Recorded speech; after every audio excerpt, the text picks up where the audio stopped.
सरकारଙ୍କ राजस्व लुटिबाकू माफिया आपणाउछंती नुआ नुआ तरीका। केतेबेले नकिल रसीद केतेबेले भूल कागज पत्र देखाई लघु खनिज द्रव्य लुटुछंती माफिया।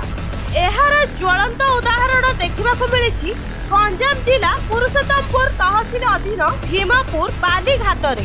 एठी गोटे वाई फार्म रे उठुछि शह शह खाइबा बाली। दिन रे केवल 10 रु 12टी वाई फार्म बाबदरे सरकारଙ୍କୁ राजस्व दिया जाई अन्य सबु बाली गाड़ी मन इच्छा लुटुचंती माफिया, जहार प्रमाण लागिछि आम हातरे।